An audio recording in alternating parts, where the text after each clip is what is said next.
This one's hot? Hot. Yours is hot? Okay, let's turn this on, record this.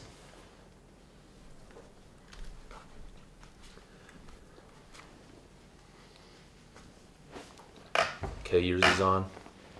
Mine's on. Let me sync this. Let me sync it one more time. All right.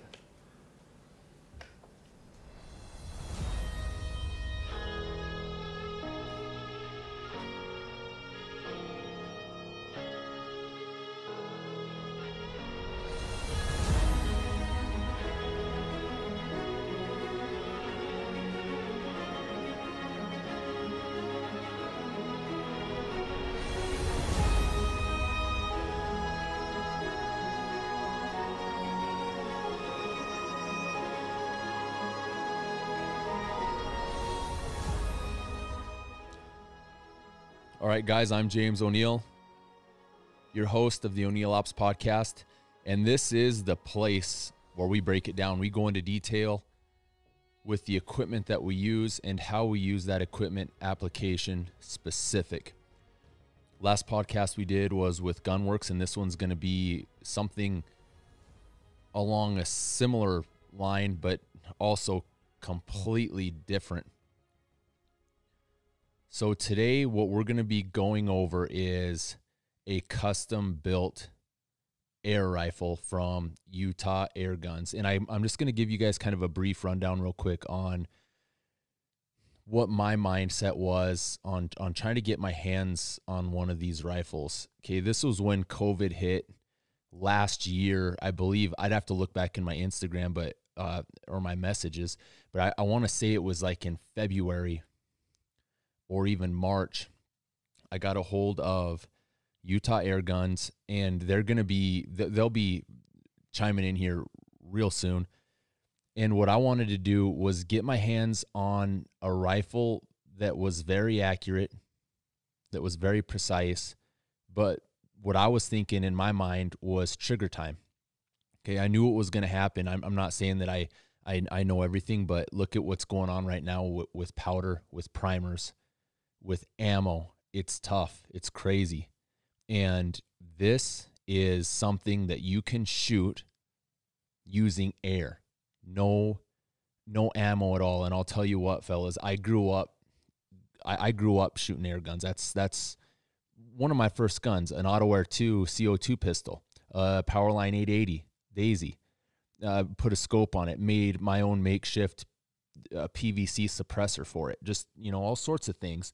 And it's something that I've always been around. And then I would say, I don't like to use the word graduated from, but I kind of grew away from it because then, you get into the firearms side of things. You get into the 22s, you get into the 223s, you get into the precision rifles, the hunting rifles. And the air gun, for me, it just went by the wayside. And if I could tell you what this thing was capable of, I would have never believed it, ever believed the precision that this thing is capable of. And for those of you guys that are listening on the Anchor platform, if you go to the YouTube channel, you'll be able to see this gun sitting on the table in front of us, completely, ridiculously, accurately precise. We pulled this out, and the first groups that I shot at 50 yards were, not kidding, all in the same hole. And I was like, you gotta be joking. I tried to get into like the Gamo style or Gamo or Benjamin style break barrel rifles, and you might get a 3 or 4 inch group at 20 yards. And this is just more accurate than any 22 long rifle that I've ever even used. And the sound suppression is unreal. It's hard to believe. Quieter than any suppressed 22 subs, just as quieter. So with that, guys, I'm going to get Justin and Austin from Utah Airguns on and kind of have them introduce themselves, because I just wanted to break the ice and give you guys an idea of why I kind of wanted to get into this airgun thing. And a lot of it, too, was for my kids.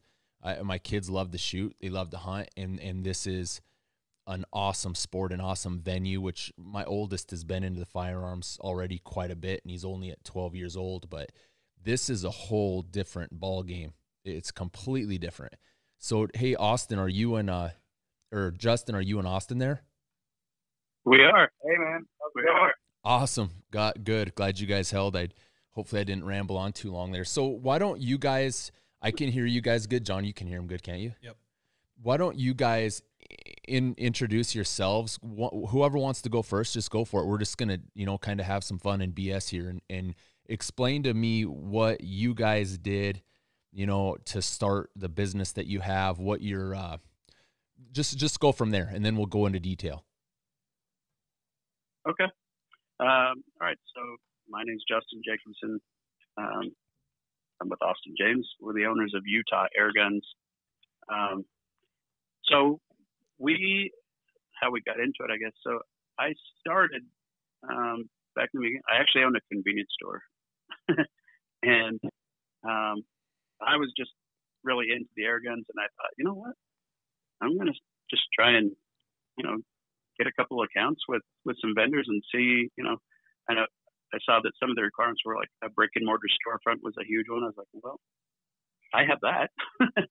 So I actually just started selling them by, just word of mouth out of my convenience store. And, I'd go, there was a dairy like 5 minutes away from my convenience store. And I would just say, you'd be telling people about the guns. I'd say, you know what, it's easier just to say, load up. We're going to go to the dairy real fast and let you shoot, and then you'll buy one.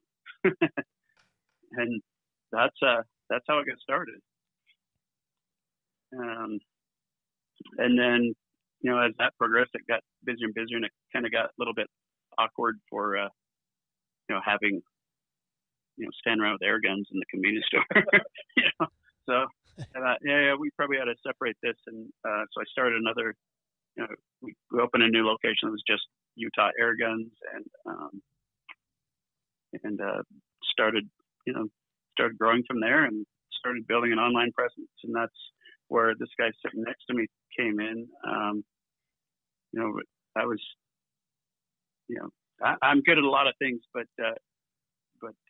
setting up e-commerce and websites and doing all that was not my gig. But Austin here, that's where he came in and really kind of rocketed us into the market that way. Definitely a group effort. So like Austin was like, Austin's the kind of the media side of things, if you will. Yeah, a piece of it, kind of like the operations, our commerce website. Okay, gotcha. All that stuff. So, yeah, we had a specific media guy, unfortunately left. So we're looking if anyone's interested. Cool. Well, we're definitely looking. But we're kind of I do some of that right now. And yeah, it was about 3 years ago. Justin came to me, telling me about the guns, and just like most people, like who know nothing about them, first time I saw him, shot him, I was like blown away. And he was telling me like how much they sell for, and I was like, "There's no way, right?" Like for a Pelican. And went out and shot him, and I was like, "All right, I need to get in on this and be involved." And yeah, it was about 3 years ago, and it's taken off. It's been awesome. Yeah. So and the background how we met was he's actually family. He's my wife's cousin. So that works good then. Yeah. Hey, Justin, yeah. you told me that you had a bunch of followers on Instagram, wasn't it? Yeah. A while ago, and then what happened with that? So, Cameron, our media guy at the time, he just came up to me one morning. He said, "Hey man, did you like hide our Instagram or something?" And I said, what are you talking about?" He said, "I can't, it's not there. I went to post on it and it's just not there." And, so I pulled it up and it wouldn't pull up our Instagram. So Instagram had deleted our account, or we still don't know why, because we could never actually talk to a human being. We went through the appeals process with emails and sending documentation to through Instagram and never actually got to talk to a human being, which is really frustrating. But we never got any warnings, any strikes. It was just gone one day. And so, it used to be just that easy, Utah Airguns. And so after trying and trying, we finally had to just start a new Instagram and start from scratch. And so, now it's Utah_Airguns. But it's been tough to get it back. I think a lot of people assume they still just follow us. But yeah. So yeah, it was misfortunate. I don't know what happened, but you know what? What do you do? That's a sucky situation. Yeah. So kind of weird because it was linked to our Facebook. Our Facebook account was fine, but the Instagram got swiped. So who knows? Yeah, that's a tough one to kind of recoup from when you have that many. A lot of the guys will grab you back and follow you again, but it's still a lot of work that you gotta go back and redo, basically. So what do you guys? What's your specialty? I know you. I know that what you guys. I know what you do personally, but explain it. What you do and how you guys. What's so much different about Utah Airguns and what you sell and how you do it? Yeah, I appreciate you asking that. So, so our wheelhouse, it's kind of funny. It's almost more simple than strategic, because I would just push the things that we really liked or products that we used all the time. Like, hey, let's push this because we like it. But our wheelhouse, we didn't want to be like any of our other competitors. We just wanted to have our own unique look and branding and how we wanted to do things. And basically, we took the approach of we primarily focus on the high end stuff, but the difference between us and anybody else is when these high end guns come in, we go through every single one. So before we ever ship these out to a client, we always we air them up, we air check them for several days, making sure there's no loss in air pressure or anything like that. And then we'll actually shoot them, we'll cycle them, check, run them through the chronograph, make sure everything's up to snuff that way, make sure the accuracy is where we would expect it. And if it comes down to if people want specific projectiles, they want a gun tuned, which the air guns are tunable on a lot of the high end stuff. We tune them for, if they want tuned for this grain, this make of slug, then we'll make sure that we tune it for the best results with that particular projectile. So it's unique. I don't know of anywhere else in even the firearms industry that does that much. So you're doing like basically secondary quality control, a whole nother level of it. Yeah, exactly. And then, another thing that was kind of a niche thing for us in the industry is we customize. We do all kinds of custom parts, accessories, performance kits, and then we do a lot of hydro dip and Cerakote options, custom parts. As you on your gun there, I can't see it, but I know what it is. You have custom parts. You have a custom ARCA extended rail on the bottom. You've got the custom buttstock and custom Cerakoting and stuff like that. Makes it just look that much more appealing as well. So that's kind of what set us apart from everyone.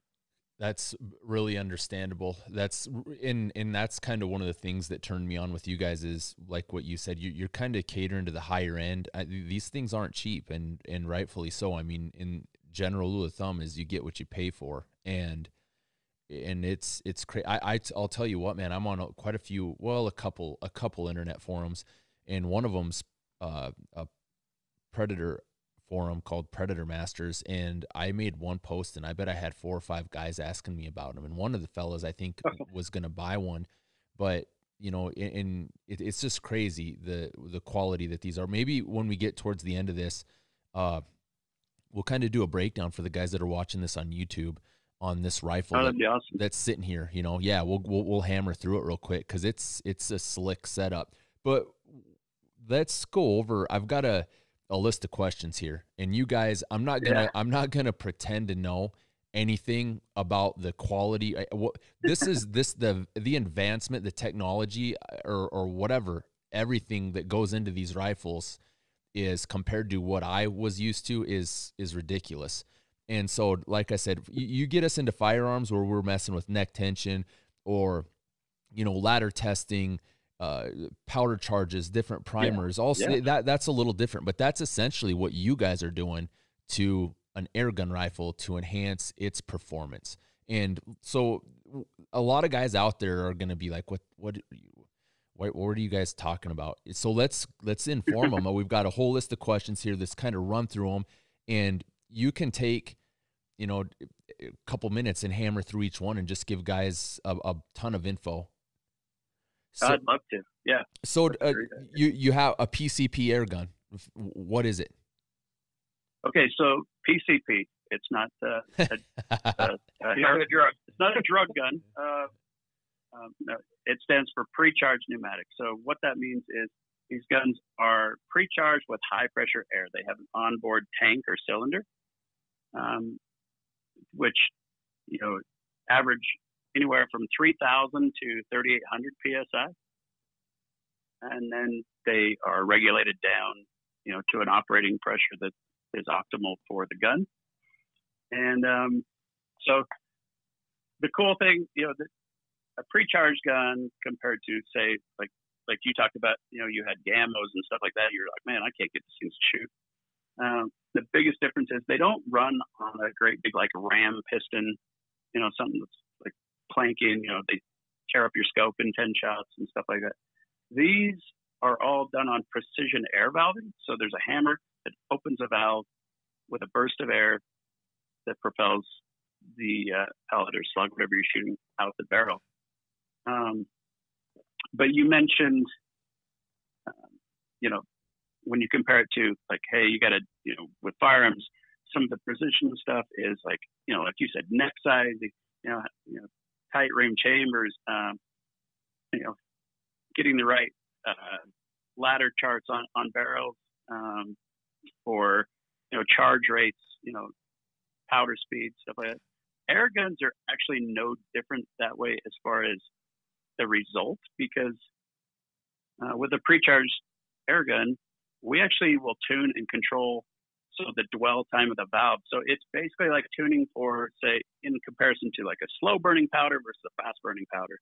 You know, it's how do we control a really sharp, hard burst of air that's short, or do we need to lengthen that burst out and smooth it out? All depends on that barrel. You know, like just like a ladder chart, we find out what works best for that projectile and that barrel, that length of barrel, that twist rate. You know, just like everything that goes into a firearm, which some people just went, "What the hell is this guy talking about?" So I probably should simple it down a little bit. But anyway, that's what they are. They are an air gun that shoots very, very quiet. There's no recoil, and they are insanely accurate because of the barrel technology and the precise, you know, air burst that you can control with them. So pretty cool. I had a question. You said they don't tear up scopes in 10 rounds. I was going to ask you about that. So a lot of people might not know, and I don't even know, you can't put regular scopes on spring BB guns, right? Correct. The reason is the way those work is like, say, a break barrel. When you break that barrel down, you're cocking a great big spring. You're compressing a giant coil spring with a piston on the end that goes into a valve, you know, that then goes into the barrel. So what happens is when you pull that trigger, that whole spring just goes flying forward and smacks at the end. And so you get a recoil on the scope going forward and backwards. And scopes aren't meant, you know, regular rifle scopes are not meant to be struck that way, and it will absolutely destroy a regular scope. Whereas a pre-charged gun, there's no large moving parts. It's just a small hammer and valve, and you wouldn't really even know that had happened in the gun. So I could throw my Night Force on this, whereas that might not be the case with a different gun. Absolutely. Yeah, exactly. So yeah, that's the reason why you can't do that on the Springer type guns. So okay. I think you kind of filled in. Do you want to go into any more details on how they actually work, or do you think you covered that on that question? Yeah. So that's, I mean, I guess I probably explained enough, I hope. Yeah. Most of them, yeah. So they are repeaters. Most of the pre-charged guns are repeaters. So they have a magazine. Every time you cycle whether it has a bolt or a side lever, every time you cycle that, it loads a pellet, shoots. So there's no, there's no time between where you have to air up, do anything. It's just shoot, repeat, shoot, repeat. So yeah. And when I got this, what we were trying to figure out when I got this was, like I said, I was honestly intimidated when I got this with the air canister, and then that's understandable. you sent me a couple other larger ones so that I could, refill this one pretty easily. And I was like, gosh dang, man, I don't want to blow nothing up, but it did it quick, easy, and it's got a meter on the side, your pressure gauge, and shoot, man, it takes a second. It takes not even a minute to do. Yeah, I'm glad you brought up the air tank. That makes me feel stupid. I completely skipped that process. It's probably the number one question we get, like someone coming new into it is, all right, so how do I fill it, right? Yep. And I think a lot of people kind of are intimidated at first, but it really is pretty simple, pretty easy process. So Easy. As soon as I got it, you look at it one end, you look at the other end, you plug them in, you slowly turn the valve on, and then when you're done, you bleed the other valve so that I think I looked on YouTube and some guy popped it off without bleeding the valve, and it said it won't hurt nothing, but it'll scare the hell out of you. So it's simple deal. Yeah. Yeah, it's super simple. It can be intimidating because you're thinking like, okay, well, my fill bottle has 4,500 PSI in it. How's this going to work? But really simple process. Yeah. And what I got to do is I think what I just need for as much as this thing, as much as you can just hammer with this, is would just like to invest in a compressor. Yeah. Having your own high pressure compressor is a nice feeling. Yeah. I'm not going to lie. But if you live in areas where, you're out in the middle of, nowhere, no offense, BFE. Exactly. So, 100%. Yeah. But if you're in, more, densely populated, however you want to say it, bigger cities where they have paintball stores, they have air gun shops, they have, fire stations, scuba shops, any of those things where you can just fill your air reservoir, your big tank, your fill tank. That works out great because it's just super simple. It's generally really cheap. It's like, $10 to $15 to fill your giant bottle, and then you're going to fill your gun, several times. Basically you're looking 700 to 1,000 shots per fill on that big bottle. So that's a good. But having a compressor is awesome. What's a number? Give some guys some ideas on what a compressor would cost. So the type of compressors you would use if you wanted to actually fill your own big fill stations, you'd want, they need to be a bigger, higher power compressor. They start at about $1,300 for something that would do that. Now there are smaller compressors, or like even 12-volt compressors that you can hook up to your car battery, plug it in a cigarette or whatever, and it has enough volume and pressure to pump up your gun, but it's not made to run, to fill a 4,500 PSI big bottle. So those, start around $400 to $500. Yeah. How long does it take you to fill your gun with one of those? That's about 10 minutes. 8 to 10 minutes probably. Oh, that's not too bad. But I got you. It's like a duration of time if you're out shooting, like, and you're in the, you're in a spot where you are just laying it down. That seems like an eternity compared to, a few seconds with a bottle. Exactly. You know what I mean? Oh yeah. Well, I run up here and I plug it in literally a few seconds. I just watch that gauge go up. Done. We'll go hammer. Yeah. So what? Yeah. I mean, let's roll. The next question is, what are some of the applications that people use these for? And real quick, if I can, man, we have completely smashed is an understatement. Birds with these. Unreal. I mean, completely. I watch YouTube videos, probably started watching some of these. I've never met him. I've never talked to him, but there's one on there because I just saw millions of views, Ted's holdover. And I'm like, how in the hell are these guys shooting that good at that range? And I got behind this gun and I'm like, okay, that's how they do it. And it's, I mean, don't get me wrong. It's not, he's shooting and doing some legit long range stuff, but man, we are just completely crushing these birds from 20 yards out to 70 yards and with a zero miss ratio. Yeah, exactly. So what are some of the what are some of the applications that a lot of these guys? Another thing too, I just posted this up on Instagram and a fella said I could 100% see this. I've got an integrally suppressed Ruger Mark III that's a little 22 handgun where the barrel is ported in a way so that you can run any kind of ammo through it and it bleeds the gases off so that every round that exits the muzzle is subsonic.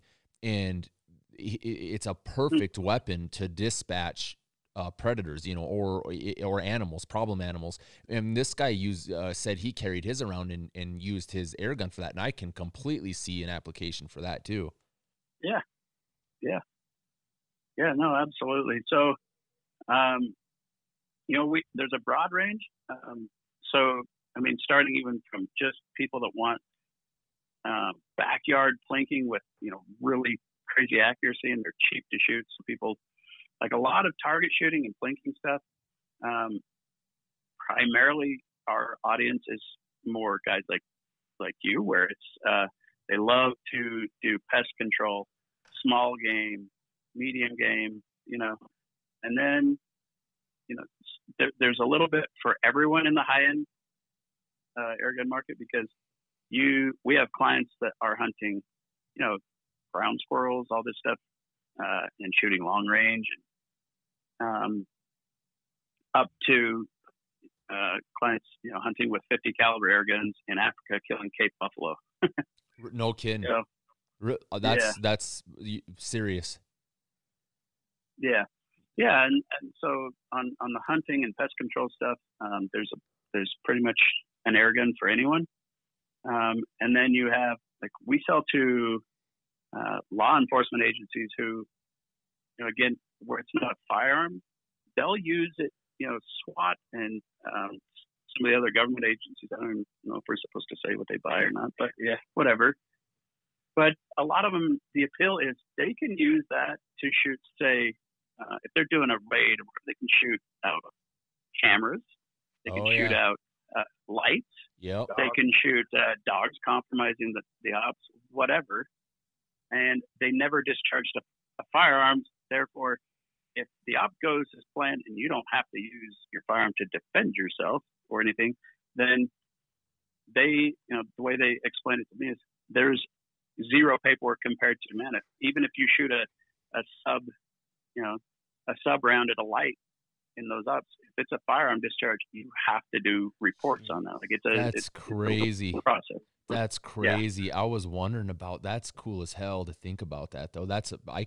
With this gun, I can see how easy that would be. Okay, but the elephant in the room, Cape buffalo. What the hell? You got to be you have to have something other than a 25 caliber pellet gun at 1,100 feet per second for that, don't you? Oh, 100%. 15. Yes. We're talking, minimum 45 up to 50 calibers. And they're generally shooting 460 to 580 grain bullets with an air gun. So at about 850 to 950 feet per second. So are those are dedicated? They're 50 caliber pellets, right? They're not a 50 caliber bullet that you buy. Oh no, I'm glad you brought that. No, it is absolutely a slug. It is a bullet just like, a lot of the ammunition you'd see in a muzzleloader. Okay. So I could frickin' buy a 45 caliber air gun and shoot 45 caliber projectiles out of it, the same ones that I reload. Yeah, absolutely. A little different experience than the 25 Yeah, it's not caliber. going to be so quiet and gentle. Like, Yeah, I can imagine. So that Pushing a big piece of lead really fast. So they're a little louder, and your shot count, like on the 45s, 50s, you'll get a couple shots per fill, basically. But the accuracy. So really still there. dedicated. We do have guys using them for like long range shooting, but really built and dedicated to like big game hunting. Yeah. Wow. So let's talk about that while we're right here. The projectile selection for this rifle that's in front of us here, it's a 25 caliber, are pellets. Now you're also talking, some of these are catering towards slugs. Ballistically, how much difference is there between a pellet and a slug at 50 yards, 100 yards further out? And say, keep it a smaller caliber, say 25 caliber, something like that. Okay. Yeah, no, that's a great question. So, yes, you can shoot slugs, which is just like what you picture, an actual lead, soft lead slug, or you can shoot pellets. The differences are, a pellet has virtually no ballistic coefficient, which is good as well, because there are situations you want that. Yeah, where you don't want the projectile to carry its energy a long ways. That's the beauty of shooting pellets, is you shoot them in farm areas and pest control or urban environments where much safer to shoot that way versus a slug, which has a higher ballistic efficiency, therefore carrying its energy and trajectory a lot further. So like you asked, the difference between a slug and a pellet at 50, not much. I mean, they're very similar around 50 yards, but a slug really starts to take over after about 80 yards. So like, your average pellet drop at 100 yards for, say, a 25 caliber is about 13 inches. Okay, so that's with are you saying 50 yards zero from 50 to 100? Yeah. So, well, yeah, about that. Okay. So okay. if you zero to 25 to 50 yards, your average is going to be about that, 13 inches or so. Okay. And then with a slug,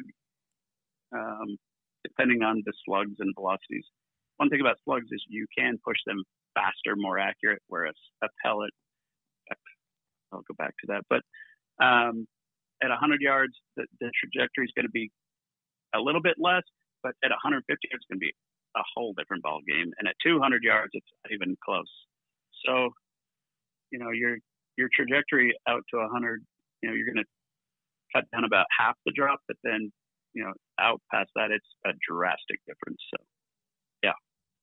Yeah, I think we were about 8 inches at 100 last time we were at the range. So, yeah, about half the drop. So when you were saying that you can push the slug significantly faster, are you getting up over that speed of sound threshold where you're having a noticeably louder pellet gun? You can, but generally, even just the way these barrels are designed, it's not as accurate to be going supersonic. Okay. Very seldom do we ever push them. In fact, I've never had the desire to do that. Gotcha. But with pellets, I forgot to bring that up with the brake barrels and stuff and the accuracy problems you see with brake barrels. A lot of times you see like, on the box a brake barrel is 1,200 feet per second. It's 177. Well, a pellet is almost never going to fly anything with any kind of accuracy that fast. It's a gimmick, and it's kind of a crappy way to market, because a pellet at 1,200 feet per second, most of the time, even out of a $2,000 airgun, is just not that great. A pellet is not made to go that fast. So it'll spiral and whip, and versus a slug, you can kind of start pushing up a little bit faster. But really, accuracy drastically starts to fall in most cases anyway, with a pellet at about 900 feet per second. You get to 1,000 feet per second. Generally, pellets are really not going to be that accurate. So, not to say they can't be, but in most cases, they're not. Yeah. So, right in line with that, pellets, slugs, and what velocity, that pretty much covers all of that. That was one of the questions I was going to ask, what they shoot and what velocity. Okay. And you're staying right around that 900 feet per second is kind of the sweet spot for what you're doing. Yeah, especially with pellets. 850 to 920 is really the honey hole for that. And with slugs, we'll get up to, we sometimes get up to around 1,000, but the average is probably 970, 980. Oh, okay. That's your sweet spot for your slugs, like upper 900s then. Yeah. Gotcha. And barrels, I'm assuming that these barrels would be rifled to stabilize those even with pellets. Yeah. So, well, all the high end, for sure. The barrels are rifled, and especially one like the one that you have in front of you that you own, the FX rifles, they have a very unique barrel system in them where it's a patented system where they actually press the riflings in from the outside of the barrel instead of grooving the inside of the barrel. Really? And the reason it's so special is it is very, very, very low impact on a soft lead pellet or slug. Like you could almost pick the thing up after you shot it and put it back in and shoot it again. It just doesn't do much to the pellet or the slug. So keeps it super accurate that way. But also a unique thing about that gun is for $110, you could actually change your barrel liner inside of that gun and swap it out for a different twist rate, different choke tightness for, say, shooting a longer slug, a shorter slug, shooting pellets faster, shooting them slower. It's a freaking awesome system that way. So it's pretty versatile. That's interesting. That's real interesting how they do the rifling. So that was my other question. So do they do the rifling the same for if you want to cater towards a slug? Yeah, the process is the same, but they, with slugs, obviously a little bit faster twist rates. And then generally the choke size is larger with a slug than with a pellet. Explain that. So the twist rate means how many revolutions the barrel is going to spin the projectile. When you say a faster twist, means it's going to go a full resolution in a shorter amount, in a shorter length of the barrel versus, so the way they rate them, as you know, if you have guys will say it's a 9 twist. Well, what that means is it's going to make a full resolution in 9 inches of barrel. So if it's a 14 twist or, an 18 twist, whatever, that means it's taking that much more barrel length to make a full resolution with the projectile. And you're same, the principle is the same. Like for most of our rifles, for our 250s or even our Creeds, we're running usually an 8 twist to stabilize the little bit heaviers, but they also they're pretty efficient or effective, I should say, on lighter bullets. We haven't had any issues with them, but we're not pushing crazy velocity. So the principle is the same, right? I mean, the quicker the twist, you're planning on shooting a little bit heavier projectile. Yes, exactly. So explain like the throat portion, what you were saying. What do you call that? Yeah, so the choke tightness. So the choke on the end of the barrel, and it's at the end of the barrel. So on the muzzle, in fact, it's if you've ever experimented, like, hey, I can't fit. The same bullet I shoot out of this gun isn't going down the muzzle. There's a choke to the barrel, so they actually undersize the very end of the barrel. Like the last 1.5 inches of the barrel gets reduced, just a very minimal amount. But it's to actually stabilize that projectile even more as it leaves the barrel. So okay, I got you. With with pellets, it's a little bit tighter choke size versus a slug, or same thing with rifles. It's generally a very small choke tightness, depending on the barrel. So you said you could replace. It can make a big difference. Sorry, you said you could replace the inner sleeve of this barrel. So this barrel's 2 pieces. Yeah. So the way it works is it has an internal barrel liner, which is your actual barrel, and then you have a steel tube which you can see on the gun. That's the barrel housing. So the internal barrel goes down that tube and goes into a breech piece at the breech, and then on the muzzle side of the barrel, it has a jam nut between there. So you tighten that down, it seats that barrel into place, and it's easily interchangeable. You can change it within 5-10 minutes at the most. So that's pretty cool. So it's a really, really awesome system they've got going with those barrels. Yeah, and one really cool thing too about that setup in that gun and this system is that gun you can actually change, not only the liners, but you can change calibers. So in that gun they make it 17, 22, 25, 30, or 35 caliber. So you can actually replace that whole barrel, the probe that pushes the pellet, and you can change that. So really revolutionary gun, and pretty much can do anything you want. So if a guy wanted to swap out calibers, give a guy an approximate time to do it, how long would it take? 2 to 3 minutes. To swap calibers. So if I wanted to go from 25 to 30 and, yeah, that's how fast you can do her. Yeah. Wow. It's really quick. You need a different magazine. What do you call this little rotary thing? Yeah. Yes, you do need the specific caliber of magazine. Okay. So you would replace basically the barrel, the probe, which is basically your bolt that pushes the pellet into the barrel and seals it. Obviously, you need to have that caliber specific, and then your magazine. So another note is they also make that same gun with 500 millimeter, 600, or 700 millimeter barrel, which is what you've got. So you can basically run it in length, sizes, calibers. It is kind of the most revolutionary thing there is. It's out there. Accessorizable modularity. You can you can modify it however you want. For all sorts. So how far? I know you and I chatted the other day, and I was kind of freaking out.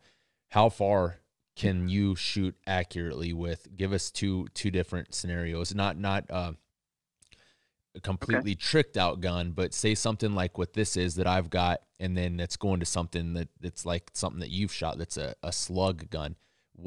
Give us some idea on a comfortable range that you can shoot, and then tell us how far you've shot. Okay. So with the setup, like for instance that you're shooting a 25 caliber pellet, going roughly 900 feet per second. You can shoot accurately, and when I say accurately, pellets will drift in wind quite a bit. I mean, considerably more than a slug. So when we say just in a zero condition, just a controlled environment, they will shoot. I mean, you can still shoot MOA at 200 yards pretty confident. With a pellet, you can with no wind. Yes. They are incredibly accurate. But at 100 yards, if you can pull the trigger that well, you can get into that, sub MOA pretty easily. So, I would say the biggest thing with it, especially pushing out past like 100, and then they're pretty automatic, but it's still about knowing your dope, knowing your gun, your skills as a shooter. We have a lot of guys calling and say, "Hey, I want you to guarantee this. This will shoot an inch, at 100, it'll shoot MOA," and it's like, you can't really do that because there is a lot of variables. The gun is definitely capable, 100%. But like I said, if you know your dope, know your gun, it's definitely doable. Yeah. So, and then, I mean, when we talk about shooting slugs and comfortable distances there, again, still extremely accurate. So, I mean, 400 yards, if you know your gun well, and, you know, you said, hey, guns like mine and then guns that like you've shot, let me explain the difference. There is none other than literally the barrel liner and the projectile. Your gun is totally capable of doing all of this, so the way it sits. But with slugs, I mean, you're still going to get, I mean, MOA at 400 yards in your good conditions. It's amazing. There is a video of Justin shooting a steel gong at 650 yards. Oh yeah, I forgot about that. I did shoot a gong. It's like a 12-inch buffalo-shaped gong at 650 yards with a 25 cal slug. Is that on I hit YouTube? it like 3 times. Is that on YouTube? Yeah. It's on our YouTube channel. Oh, no kidding. 600. What do you remember what your come up? Were you using a mill setup or MOA? I was using MOA, and I was using more like hours of angle. But yeah, I got you. That's funny. Yeah. In fact, on that particular shot, I was using what's it called, the Moab. Yeah, the Moab Yep. mount. A lot of those guys are putting those on 22 rim fires and just cranking the hell out of them. Yeah. But I would say my longest on a actual animal with a small bore was just this summer. I shot a prairie dog with a 25 grain, actually 22 slug, 580 yards. I thought That's ridiculous. That's With Yeah. an air gun. Yeah.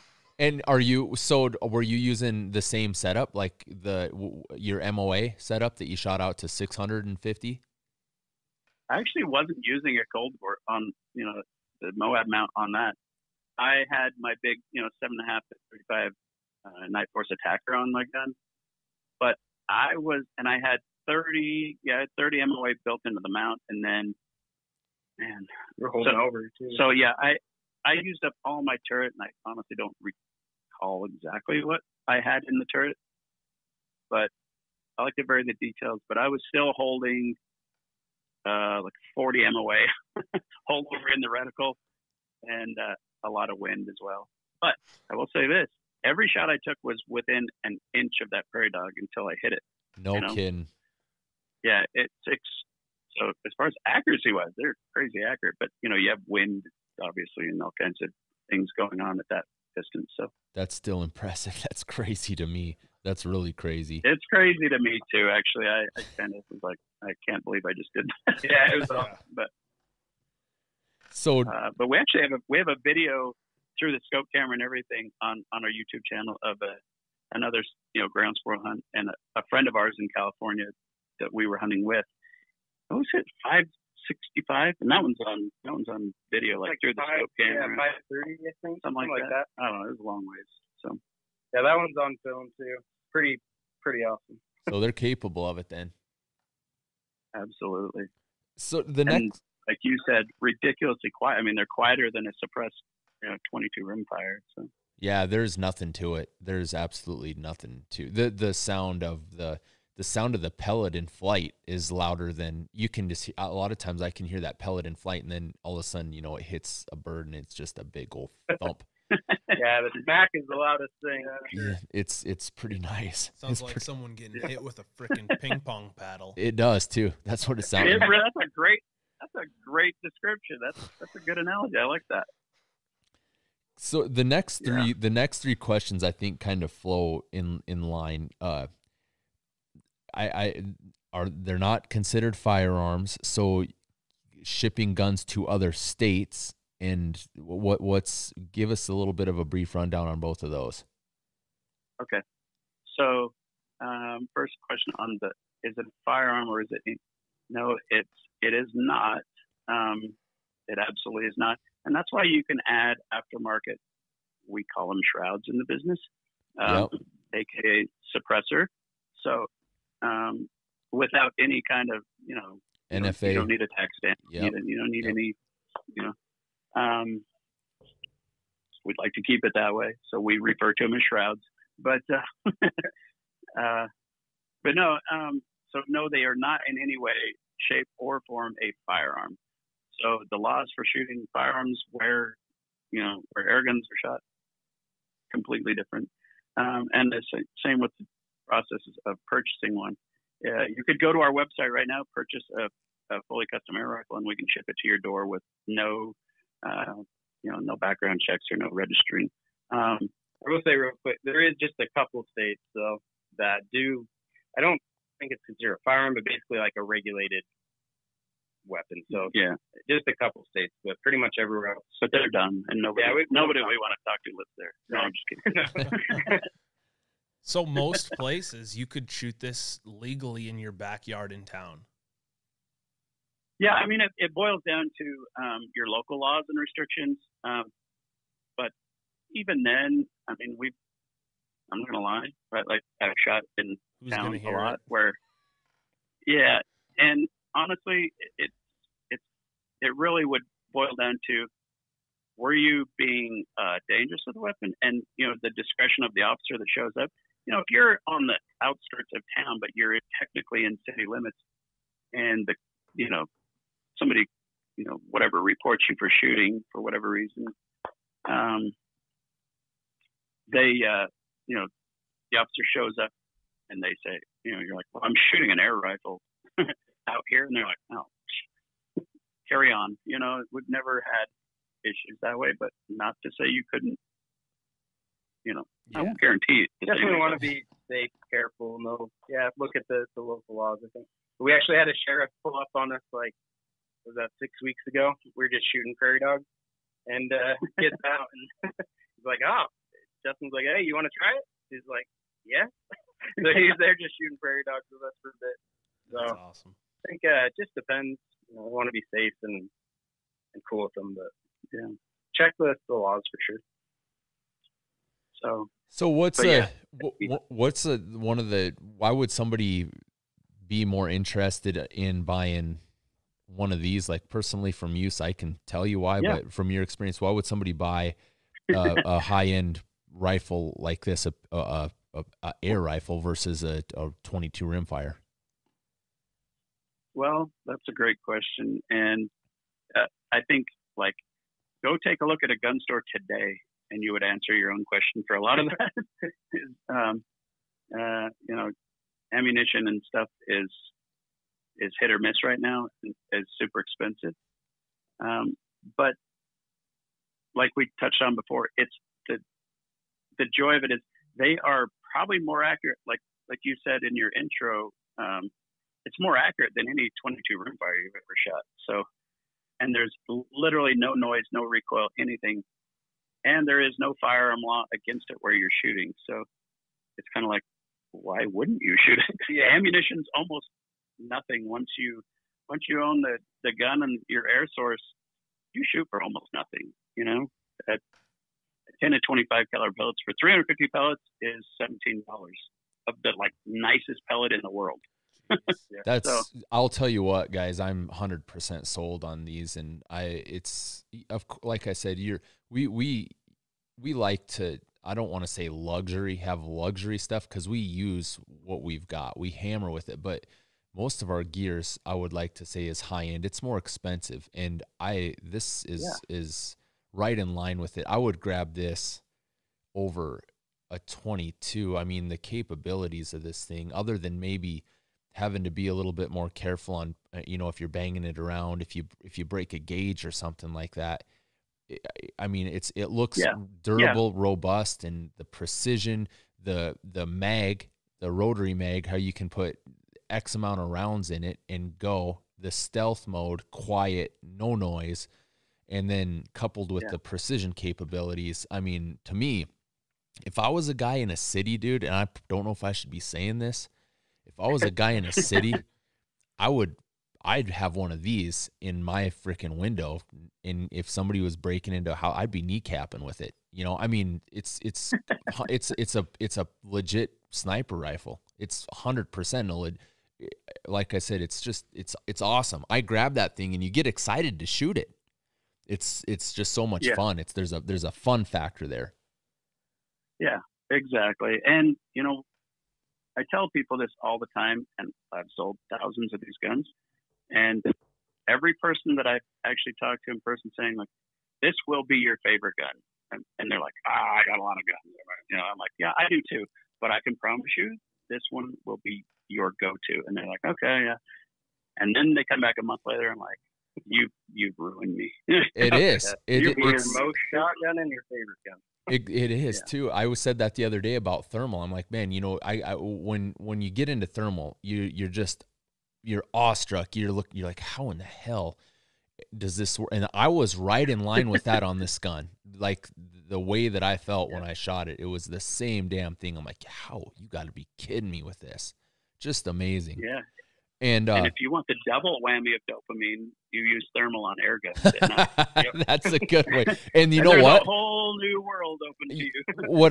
That was another question. And I'll tell you what, man, the more I thought about this, we went and actually, you guys probably don't have any idea about it, but a few years ago, we went to the state capitol here and got two bills changed, two laws changed via two different bills. And a lot of guys really appreciated, you know, the work that we put into it to getting it changed so that they could legally hunt at night. But I'll tell you what, we're limited with caliber restrictions at night with firearms, 22 rimfire shotgun. And I bet, you know, something like this would be exempt from that. Yeah, no, absolutely. Again, not a firearm either. Exactly. So exactly. There's that.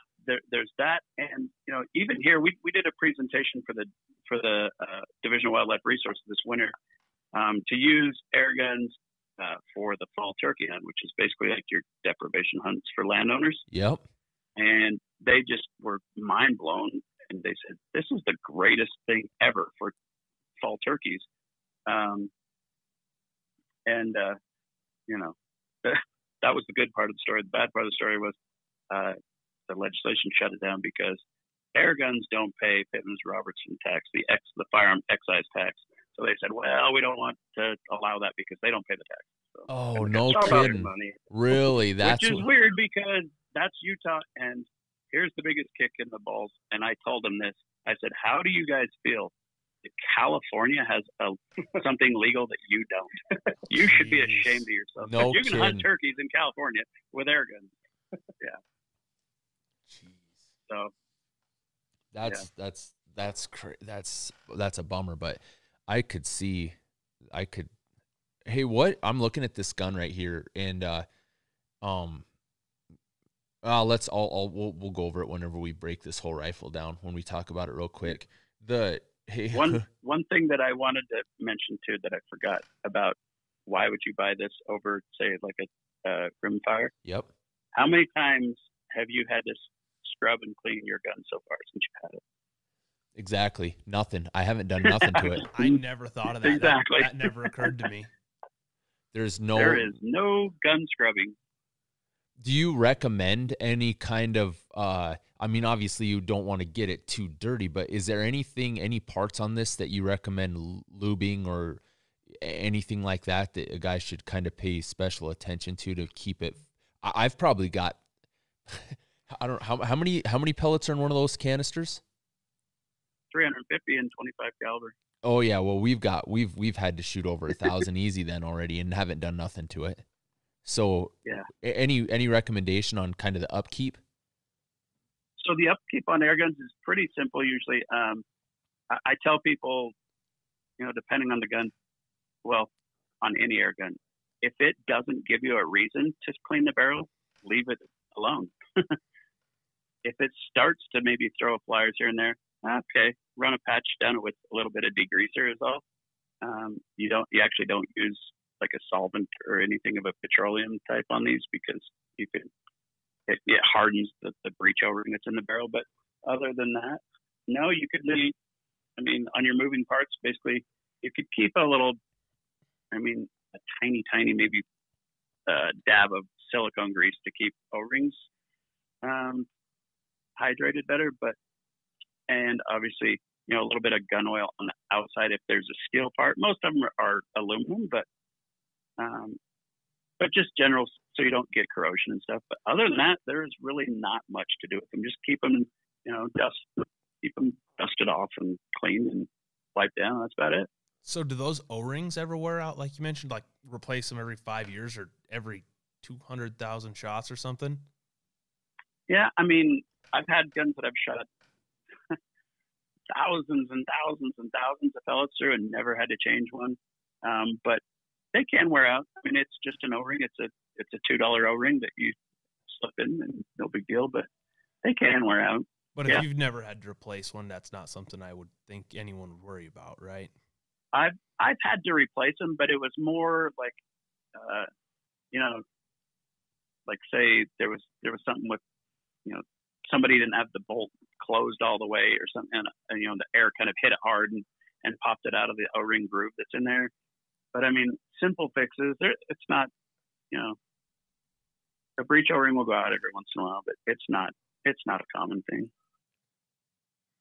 Hey, tell us real quick on this story. I've been following you guys for a few months on Instagram, and I saw a picture and I thought it was a Photoshop of Post Malone and you on a picture. And I'm like, what the hell we got going on? We started talking and you kind of fill us in on that story real quick. That's pretty cool to meet guys like that. And I don't necessarily listen to anything, or even I know who he is through some commercials, but. Right. So Post Malone, the way that wasn't Photoshop, but the way that happened is, so he lives here in Utah. He only lives about 30 minutes from here. But a friend of mine is one of his security guards part-time. And he got talking to Post Malone's dad saying, you need to check out these Airguns, because he knew, they're gun nuts. They love shooting. And so they got talking, and they got talking back and forth and just telling him how awesome they were. And his dad was like, man, I got to check these out. And it was funny. We had talked back and forth like, yeah, we need to line that up. And, obviously he's busy. And, but one day he called me and he said, hey, his dad wants to know, first thing, what's the biggest airgun you sell? And I said, well, 50 caliber. He goes, sweet. His next question is, will it shoot down a drone? I said, yes, it will. He said, great. Come up Friday. I said, you're on. And so I obviously I went up there with a bunch of guns and left with none. Yeah, that's the bad part. I left with none because a few of them were like me and Austin's custom guns. And I wasn't actually expecting to meet Post, though. I was going up to present him to his dad, and like all the security guys are up there, and they were digging it. And even my friend said, you know what, it's not common to see him. I don't see him even that much. So, but if his dad thinks, it's something he'd be interested in, then they'll probably get in touch with you. I said, okay, great. So I set him up, and they were shooting, and Post happened to walk past his front window, and I see him just stop, and he's like, oh my gosh, walks out, and he said, what the hell is that? And his dad's like, it's a 50 caliber airgun. He's like, I'm coming out. And he walks out in his pink sweats and white Crocs and no shirt, which is awesome because you can do that when you're Post Malone. And we started, just introduce ourselves. We started shooting. We didn't stop shooting for like 2.5 hours. And he wouldn't let me leave with any of my guns or equipment, like even my tripods, everything. He's just like, hey man, how much is it going to be to just leave this stuff here? And I'm like, well, it's kind of like my personal stuff. I blew him off like 3, 4, 5 times during the session. And he finally says, hey man, seriously though, I want these. How much? And I said, well, I'd have to kind of figure it out. And he, make a long story short, he walked in the house, comes out, slips me a bunch of cash, says, is that a good start? And I felt awkward not to sell him at that point. I was like, yeah, that's a pretty good start, but we'll work it out. And so anyway, if you see the picture on our Instagram, he's wearing a Utah Airgun shirt. I'm wearing my camouflage shirt. Story was, I said, hey, it's fine. We can work something out too. We'll build you some custom guns. Love to get some pictures. He's like, of course, man. He was the nicest guy ever. He said, of course, no problem. I would totally do that anyway. So he's like, yeah, do you want me to wear your shirt? I'm like, well, I don't have like an extra. He says, well, take yours off, dude. I'll wear it. I said, are you serious? He goes, yeah, absolutely. Take it off. I was like, crap. Okay. So I walked back to my truck, and luckily I had a hunting shirt in my back seat. And so I threw on my camouflage shirt, and I handed him my Utah Airgun shirt, and he put it on, and there you have it. That's why I'm wearing a camouflage shirt. He's wearing a Utah Airgun shirt. You guys go check that out on their Instagram page. You guys will know exactly what he's talking about. Yeah, it's pretty funny picture, but he was cool as hell. I mean, we sat and shot, of course, Bud Light beer cans because he's sponsored by Bud Light, but we probably shot, I don't know how many cases of beer just in his, at his house with the 50 cals down to 22 cals. And it was just like, he was hooked. So. Are you guys doing anything that you know of? Yeah. Is he going to do anything, any other custom stuff for him, you think, at all, or not? Oh yeah. Yeah. Wait till you see the stuff we are building for Post Malone. No kid, really? Pretty awesome. Yeah. Yeah. I'm excited to get those done and get them presented. He'll come down. He's going to come down here, and we'll kind of involve him in the whole process. But it's, yeah, we have some pretty awesome stuff. I'm not going to lie. One of them will incorporate Bud Light. I'll tell you that. That'll be pretty cool.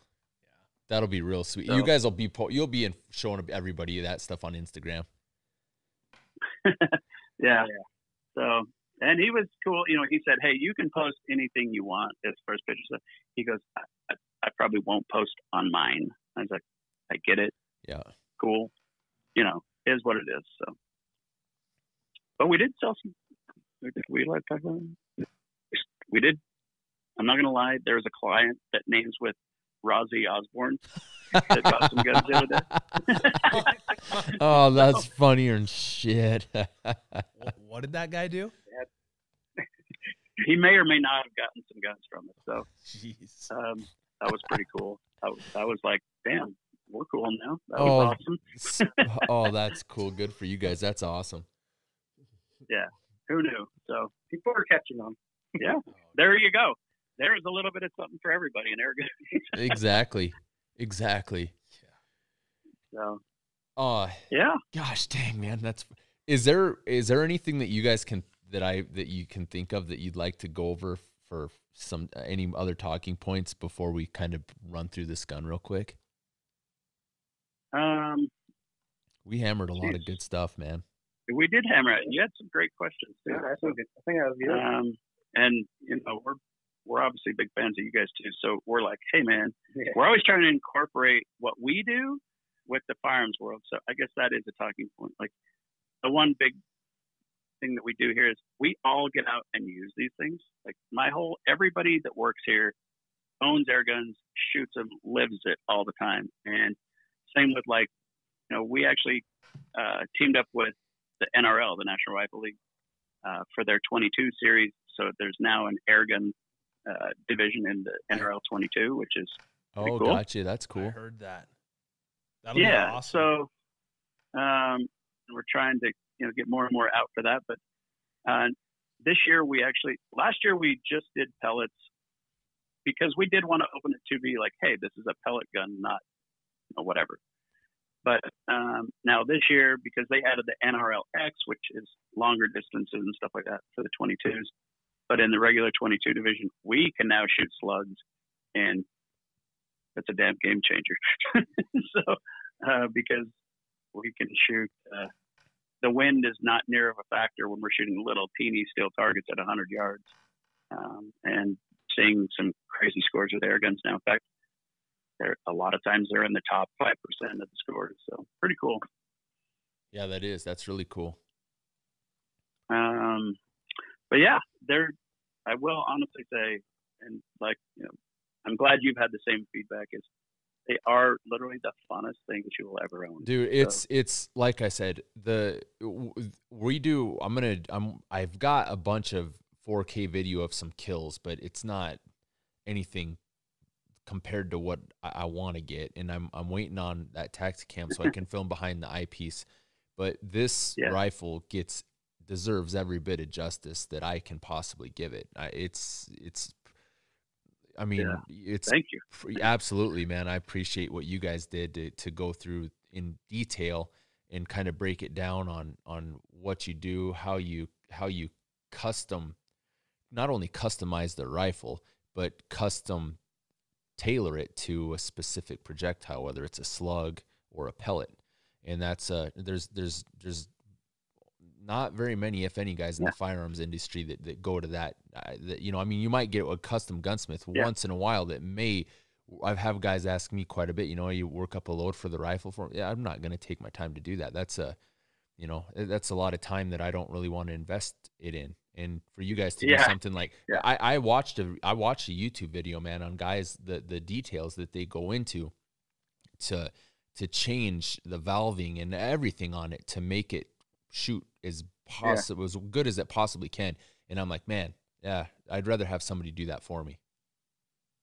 Well, I agree. I would too, actually. But I mean, you guys like doing it, but you know, I there is something to be said, like, oh, I just pick up the gun and I shoot stuff, and it's awesome. So that is nice. That's why we do that. That's why we offer that.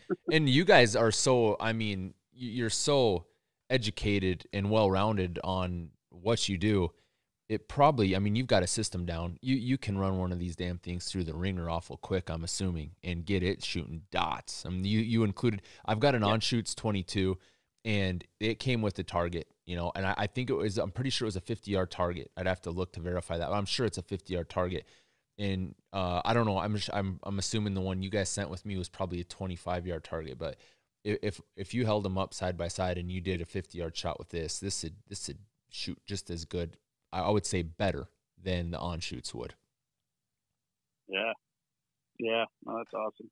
Yeah, the targets we send out are at 35 yards. That's our range distance here. So okay, gotcha. And it was you should have just shot once and that was it, because they were all in the same damn way. I know. You just as well shoot. Yeah. We have a little thing here that we say whenever we're shooting groups at 100 yards and somebody shoots 2 in one hole, the other two guys are sitting like, oh, you shoot the third one and it goes in the same hole. Like, oh, you just shot off in the dirt somewhere. You know, didn't even hit the target. You didn't want to point at the target. Exactly. You didn't want to ruin your group. So you got, with the group that you send with that gun, you might as well just shoot it once. And all you're doing is wasting pellets shooting it through the same damn hole. Yeah. Why do you do it at 35 yards? That's just, so we have a big indoor range here at our shop. So, you know, the backstop is 35 yards. Oh, okay. So that's just the default. You know, our benches are right there. And so when our guys are testing guns, it's always at the 35-yard distance. So, and it is a pretty popular zero too. Okay. So it works out. Yeah. It works out having the range that long. So if you could, would you rather try to zero them at 50, or would you rather personally, for guys, because I'll tell you real quick, when we did mine, and this one that you sent out, I shot it at 50 yards, and it was actually, I think the first time I shot it at 25 yards, and it was just maybe a quarter of an inch high, barely of a quarter of an inch high. And I'm like, oh, let's go at 50, because I got to see what my drop is at 50. I shot it at 50 and it was dead nuts. There was literally, it wasn't low, it wasn't high, but it was like dead nuts. And I'm like, how in the hell does that work? Because I was just. But what would you guys do if you had the capabilities in a zero wind condition to zero rifles that went out of your shop? Would you guys stick around that 30, 35, or would you try to exceed that a little bit? And honestly, 35 is good. In fact, like for me, a lot of my guns, I'll zero at 25 yards for a couple of reasons. A lot of the airgun competitions, like in the NRL 22, a lot of times you're shooting at 25 yards for your close target, you know? So I'll zero it for that. But the difference, I mean, it's so minimal that, anywhere between there. I mean, obviously it's nice to just have I would say the optimal thing is just zero of what kind of you kind of feel like a good average that you're going to be shooting all the time, you know? If you're driving around a dairy farm and flunking your Asian doves and pigeons all day, and at 30, 25 to 50 yard zero is going to be spot on for your stuff, Yeah, we get guys asking us, hey, I'm shooting in my backyard. It's 20 yards. Will you zero it for that? And yeah, that's something we do. That's something also unique, talking about like how we send guns out. I mean, we'll mount them up, sight them in, so the customer gets it and it's ready to go out of the box, which again is pretty rare. Oh yeah, I forgot to mention that part. By the way, we sell all kinds of optics and we mount them and sight them. So when you get the gun, you pull it out of the box and you shoot it, and it's money, just like you got. So. And the glass that you guys have on, let's just go straight into this rifle that's on the table here. Let's go kind of from the bottom up. And since we haven't talked optics, let's just touch base on the optic that we kind of, I like a mil setup. So this is basically, I mean, it's nice first focal plane, but give us a rundown on the quality. The one thing real quick, just that I could kind of explain to guys, is that I noticed between this optic and like, I would say a traditional centerfire rifle scope, is the parallax. The depth of field. If you don't have that thing on your yardage, it's not going to be in focus. And I'll tell you what, I could see a rangefinder. I carry one with me. A rangefinder is basically a necessity for this, but there's been a couple times where I've used that parallax as a rangefinder, because if getting it focused and you look at it and it's it's close enough to make the kill shot. So and what I'm saying is, there was a couple birds out there, a couple sparrows or starlings, and they were 60, 65 yards, and you had it at that 50 to 40 range, and you look and they're blurry. Well, you focus that parallax at that number, and when they're within focus, you know where they're at to hold maybe a skosh high, and it works awful good. But that's one thing that I've noticed on this particular optic that is a little bit different than some of my rifle scopes. It's a really precise parallax. Yeah. And you do have that in some different models or brands. That parallax is a little bit more like finicky or precise. It's, not kind of hey, it's good for a good 15, 20 yards. Like Night Force, like for example, is very forgiving that way. Like they yes. Yep. But also to that note, when you have one that is really precise like that, like you said, you can use that as a rangefinder, and it's cool that way. Sometimes it's nice to just have something that's a lot more forgiving, where you're trying to make the quick kill. It's nice not to have to sit and kind of fine tune, but even like in competitions for airguns, like in Europe, they do what's called field target, and you can't adjust your scope during the match other than your parallax. And so that's exactly how they find their distances on these targets. Oh, So I know. And they're shooting little bitty, like little, quarter-inch holes a lot of times, because they can only have 12 foot-pound guns over there. So shooting little 177s at little teeny targets is their fun. So poor guys. God bless America. But anyway. Yeah, no kidding. So what the run through this optic real quick that we've got on this? You guys sell them? Yeah. Yeah. So that's a brand new scope company this year. It's called Element Optics. Company's home is in Sweden, although they're not manufactured in Sweden. But they have three models right now. They have the one you have is their Nexus. That's actually a Japanese made scope. So really nice glass, really nice turrets. In that kind of price point of the $1,500 range. And then you've got they've got a model that's called the Titan. It's an $850 price range, but it's a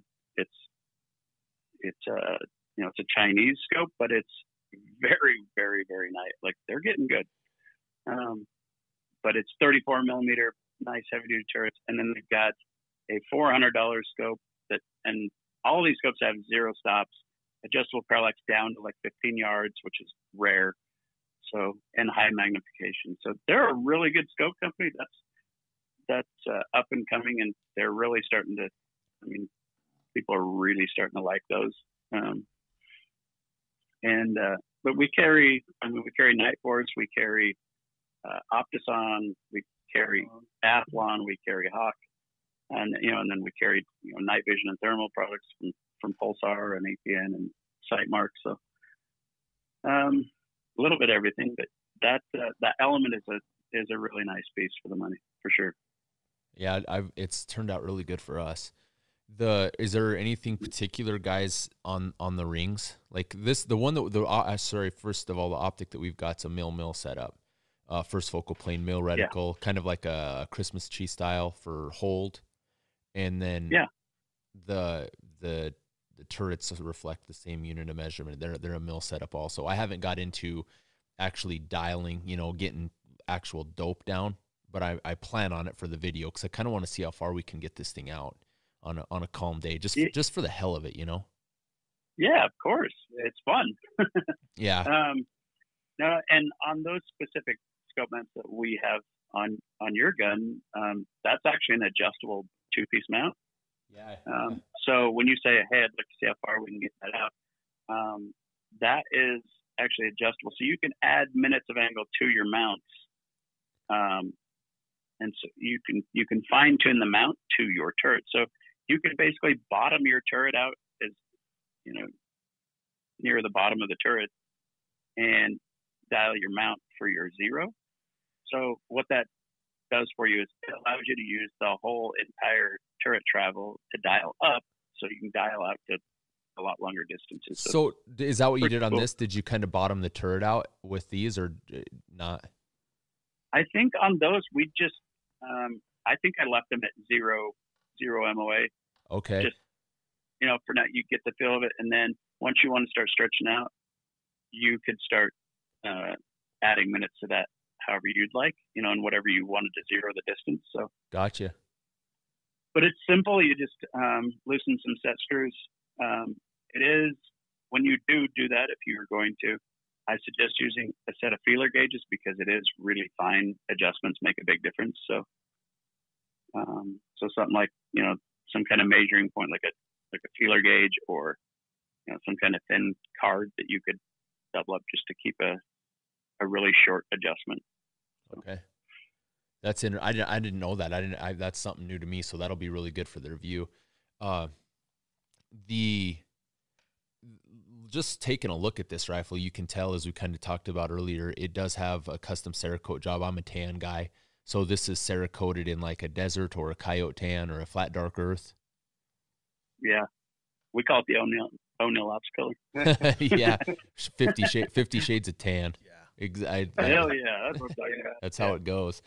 And that's something that you guys do. You mentioned earlier you could do custom dips. You do custom Cerakote work. If somebody wants a specific pattern, you guys can do it. Absolutely. Oh yeah, yeah. It's our favorite thing to do. We love custom guns. Yeah, we love custom. So. Yeah. And then if you'll notice towards the bottom, I've got the Atlas right now on this, an Atlas bipod. I've got the new Atlas I've got the new Atlas Cal that I ran on it earlier, which I really like the feel of it. But this is just a regular Atlas bipod, but I like the bottom rail. Like you guys said, there's the Arca Swiss towards the back, and then at the front there's the pick rail for being able to attach like the ADM QD throw levers and stuff like that. Yeah, exactly. Yeah, exactly. So you can either run Arca in a tripod, or in a lot of bipods now will have an Arca head, or if not, you can run pick and it's all good. So do you guys see? Do you run a lot of tripods with your setups or not?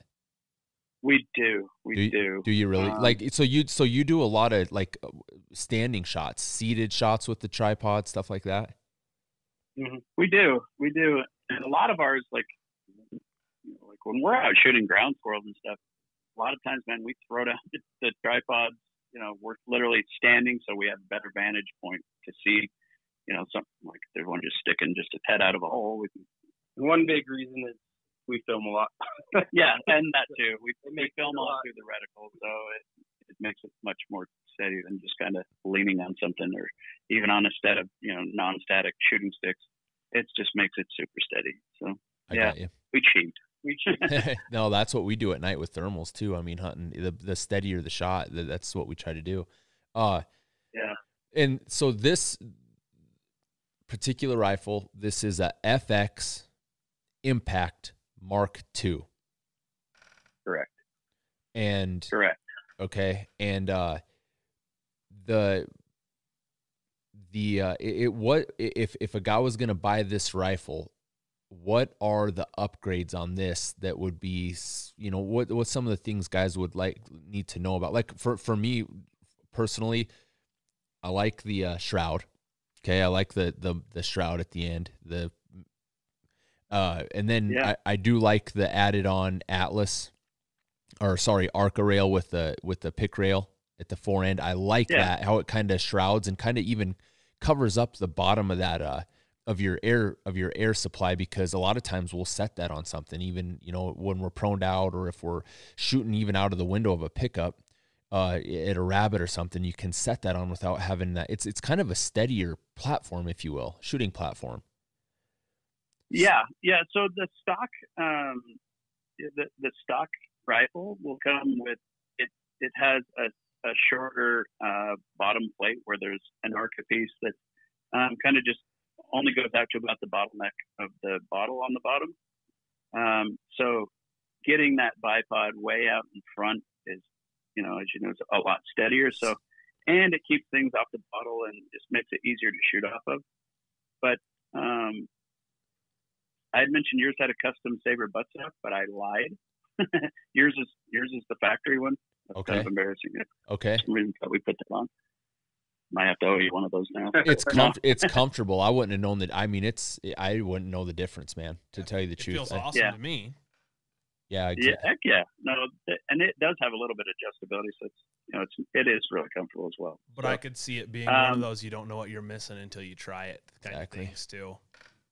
Yeah, it can be. Yeah, the aftermarket one's nice because you do have like length to pull adjustment.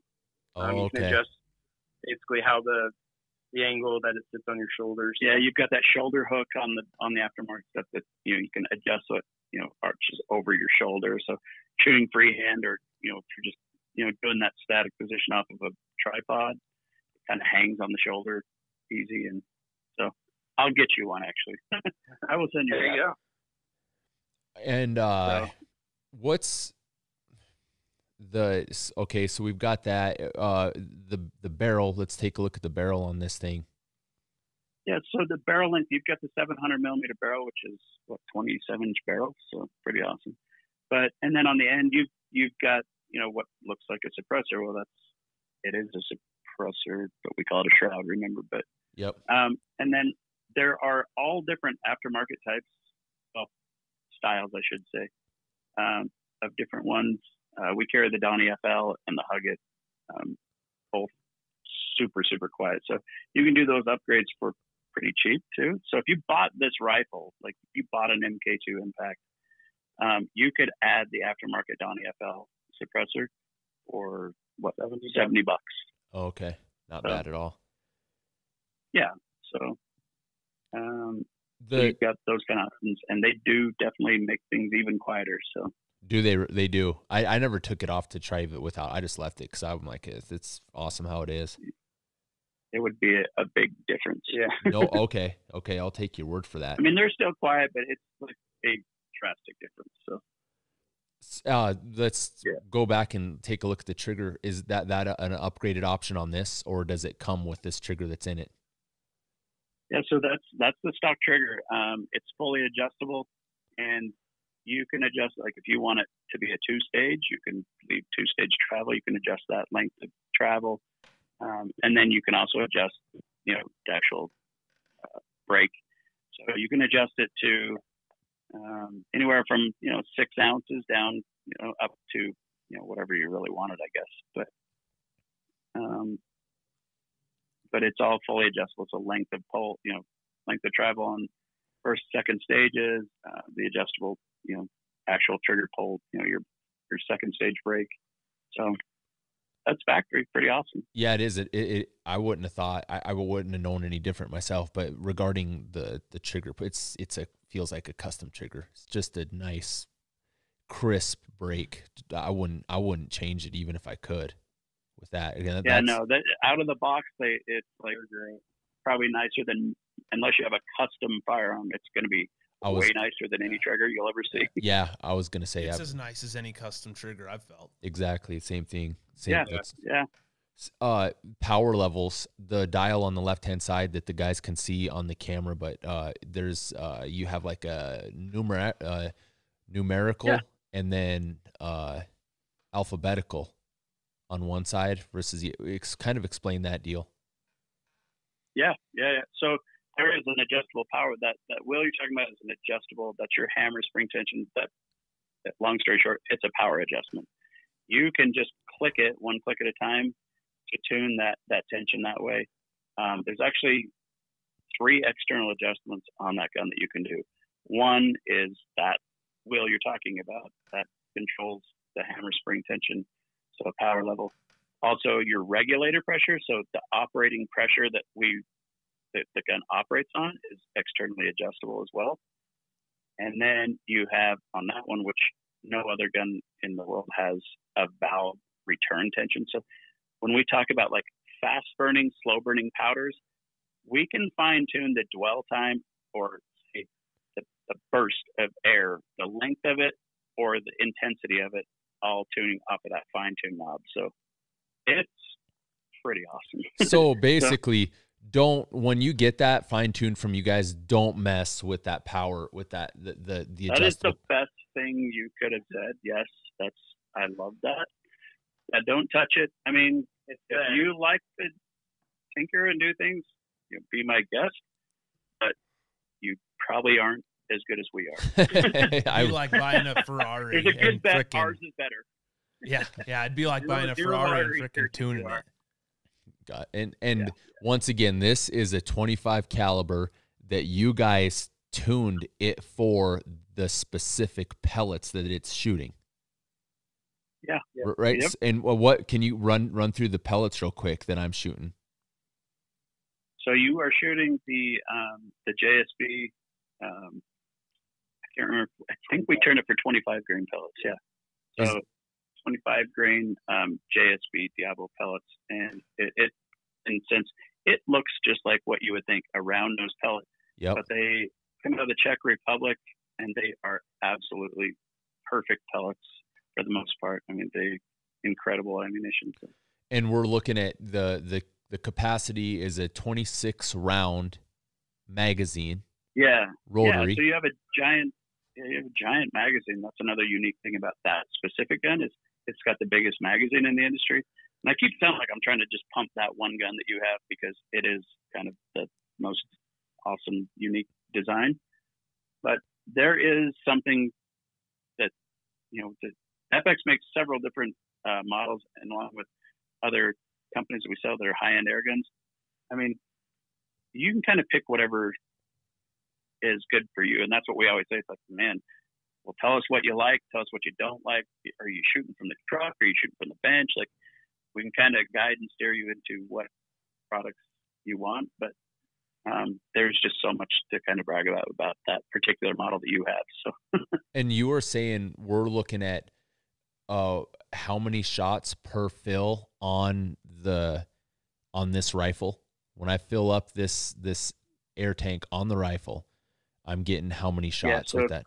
Yeah, so if you fill it from max pressure down to where you would be shooting below the regulator setting of the operating pressure, you're probably going to be anywhere from 150 to, I mean, depending on the power settings, but anywhere from 130 to 150 shots per fill. Okay. Now, something else guys should know, it's tough to see. You can't see it from this angle because I have the gun turned the wrong way, but it says max pressure 250 bar. Yeah. When I go and I fill that up, it doesn't get to that point when I fill it. It gets to just shy of it. I don't know, maybe 220, 230, somewhere in there. But when I was talking to you, there is definitely a level that you do not want to go under when you're shooting rounds. What's that level what's that bar pressure that you don't want to get to or go below when you're shooting rounds? Yeah, correct. So, it can actually damage the the air gun, it'll damage the valve if you shoot it with not enough air pressure. Generally around that 100 bar, but any gun that is regulated like yours is, you generally just don't want to shoot below whatever pressure it's regulated, because then you're just operating on what pressure's in the bottle instead of what it's dead set. Every shot's perfect.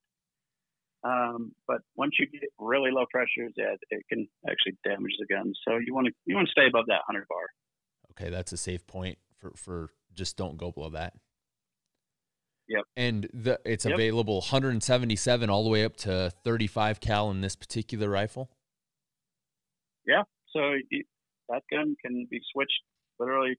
It can be shot as a 177 with a little short barrel, all the way up to a 35 cal with an 800 millimeter barrel.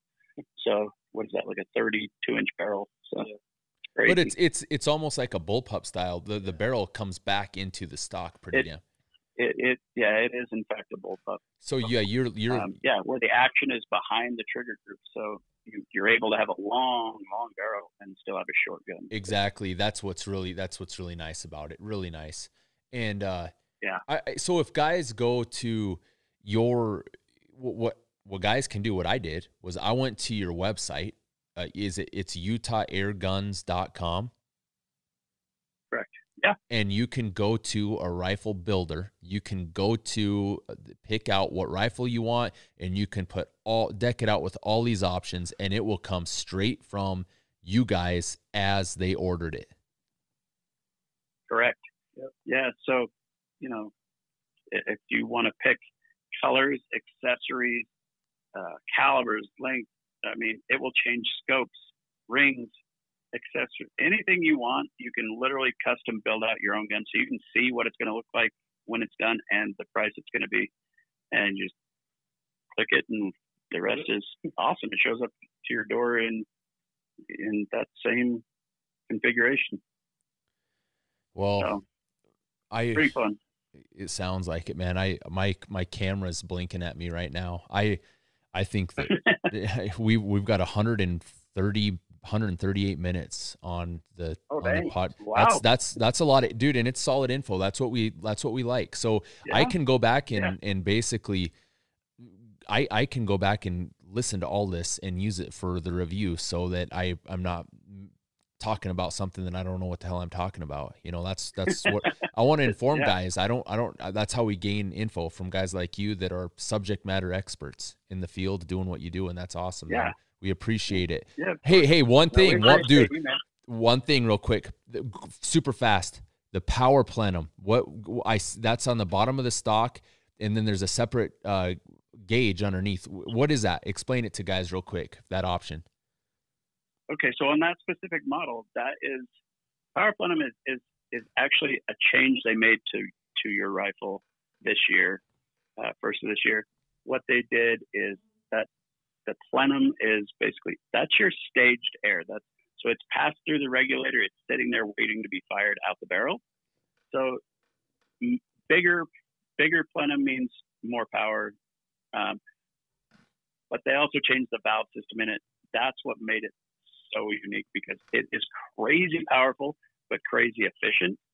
So most other air guns, to be honest, are going to get a half of that shot count for that same power,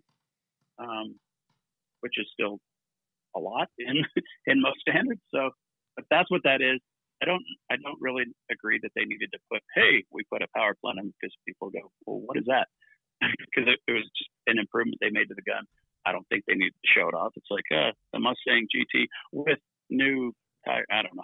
I got you. Well, the thing that got me on it was when we were shooting, my kid was shooting a group, and he's like, hey, I think something's wrong because I can hear some air leaking. And I'm like, oh no. Well, you explained it to me. It's going into that power plenum is kind of like a reservoir in a way. Yeah. Kind of sounds like a smoker just took a deep breath next to you. Yep. Exactly. And that's all it was. So if somebody gets that, and they're like, hey, something's wrong, there's nothing wrong. That's just the standard. Just filling up. Yeah. Gotcha. Just regenerating the air in that plenum. So it's not loud either. It's a No, subtle, no, you your head's would not right by, you'd never hear it. exactly. You would never hear it. It wouldn't scare anything off. It's not loud at all. It's something that a guy can kind of barely notice. But well, yeah, I'm glad you asked me that.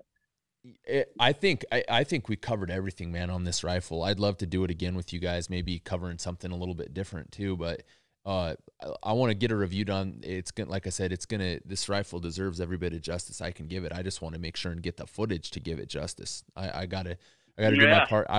It's so easy to hammer birds. It's someone just go kill 100 freaking birds, man, and just record them all, just smash them, and then put something pretty cool together with it. But until then, I can break her down and do something pretty cool for you guys, hopefully. But regarding the information side of things, I think this is where it goes. We'll have this up on YouTube and then on the Anchor platform right away, probably tomorrow, for guys to listen to. And if you guys have any questions, get a hold of Justin or Austin at Utah Airguns, and go to the website. You guys can build your own rifle. Go ahead, tell us anything any information about your company that you guys, contact info, your Instagram page, hammer it out real quick. Yeah, of course. So you can check us out online, utahairguns.com. On our YouTube channel, Utah Airguns. Instagram is Utah_Airguns. And then on Facebook is Utah Airguns. If you want to reach out to us, there's always somebody here to answer the phones. You talk to the experts, actually in person, which is cool. And so you can call us, check us up, hit us up with emails, whatever you'd like. Email is just sales@utahairguns.com. Well, I'll vouch for you, man, with what we do. I like the high-end stuff, and this flows right in line with it. This gun is insanely precise. That's how I would use it. It's a tool for a specific job, and there's a lot of different jobs that you can use it for. That's for damn sure. Yeah, absolutely. It's definitely one of my, I would have never thought, fellas, it's one of the funnest things that I've done for a long time. And I appreciate you guys having some interest in working with us on something like this. It's pretty cool. I like to do more. Of course, man. Yeah. No, it's our pleasure too. I mean, we watch you guys' content and see what you do, and we're like, damn, experts in their field, and so, we're equally blown away, and we're just as glad to be working together because we love networking with good people, just good dudes, and it's a great thing. So well, we appreciate you too. Likewise, fellas, I appreciate it. And you guys are the guys that we like to align ourselves with. So you guys take care out there, and we'll be in touch. Awesome. Thanks, guys. I appreciate it. Thanks for having us on. Yeah, we appreciate it. Yep. You guys take care. We'll talk to you later. Talk to you guys. Have a good night. Bye. Yep. You too. That was pretty cool. Hopefully it is a good night with the election bullshit going on. Yeah. 145 minutes. That's cool, man. That's a pretty cool deal. But I'll be doing a review on that, and you can do a lot of different stuff with that gun. A lot of different stuff. So well, if you can shoot frickin' Eurasian doves and Cape buffalo with it, that's a pretty wide variety of game animals. So anyway, hope you guys enjoyed it. Hope you guys got a lot of information, a little bit different, a little bit out of our realm, if you will, in a way, but at the same time, it's right up our alley. Custom, precision, piece of equipment, a tool for a specific application. That's what we're all about. That's what we like to do. So get guys that are subject matter experts that know more about stuff like this than we do, so we can grasp information and pass it on to you guys. Geez, that camera's still hammering. All right, guys, until next time, O'Neill Ops, and we are out.